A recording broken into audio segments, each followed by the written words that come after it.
Hey guys, how are you doing? I've split this lighting tutorial into two parts because it was getting too long. Last part we saw how to basically set up a light and how to change our background footage to be the actual footage that we're going to use in the end result. And now we're going to see how to finesse the light a little bit more. So what I'm going to do now is I'm just going to hit save, and over here I'm going to switch to cycles, and on the viewport I'm going to set it to 5 and turn on optics viewport denoising. Just going to hit save and take a look at this in the rendered view, and it's going to update lights and it's going to take a while. But over here I can mess with the exposure. It isn't going to do anything. Alright, so I am actually going to need to lower the intensity of my lights by, a lot. I'm actually just going to completely turn off my sun lamp and focus on, if I turn this here into a shader editor, set to load.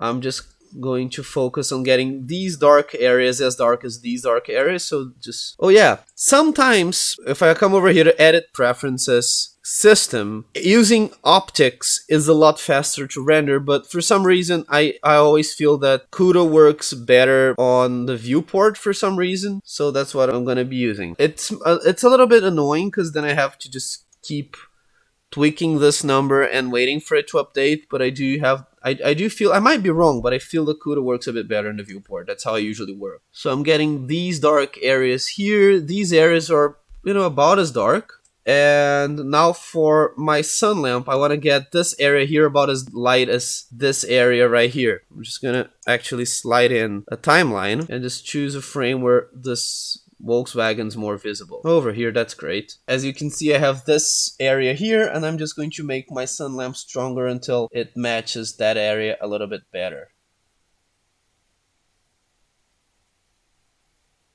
This might be too pink. I'm going to change the hue a little bit to be a little bit greener. That's looking okay. I had to underexpose my footage a little bit just because I wanted to make sure that I didn't have a lot of noise. So I'm just gonna save and hit F12 to render just to see if it's made any difference, the adjustments that I made. Yeah, the color's still kind of off and the shadow's out for some reason. Oh yeah, I'm an idiot.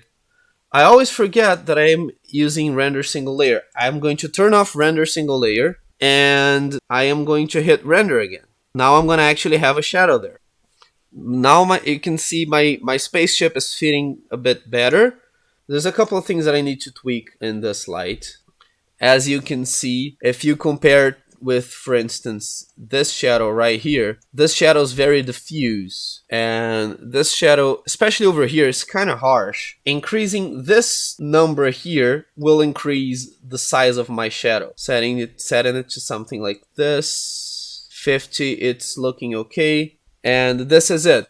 The other thing, if we look over here in the compositing workspace, I'm just going to hit F12 again, and we're going to have a better look at our image. Alright, the spaceship still feels a little bit off, but we're going to go around fixing all these problems. But one thing that you'll notice right off the bat is that the shadow's a bit too light. If you compare, for instance, to this car right here, this shadow's kind of too light. And the best way to do that I found, if you come over here to my shadow image, this is the alpha, alright? This is the opacity of this layer. This is the image, it's just a dark image, and this is the alpha. If I just come over here and I pluck the alpha into the factor of this mix shader, you'll notice that it gets lighter. This is the opposite of what we want, but I can just add here a brightness contrast node. I can increase the brightness and control the intensity of my shadow. This might be too much, but this is close. I can just mute the node back and forth.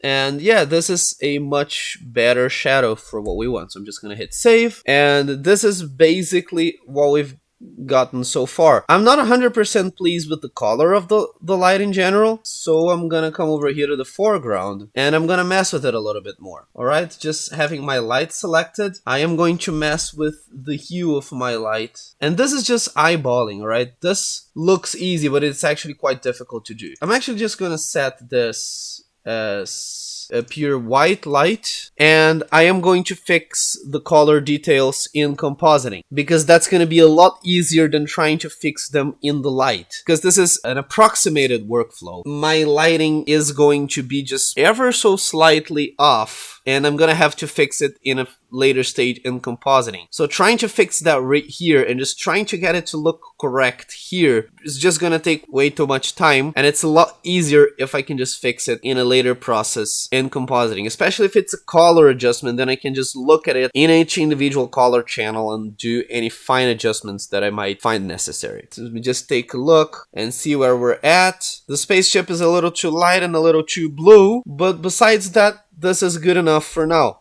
I'm going to fix any other lighting issues that I might have in a future tutorial, but I'm going to do that after we've worked on the ship's materials. So this is it for this tutorial. Hope you have a good day. See you on the next one.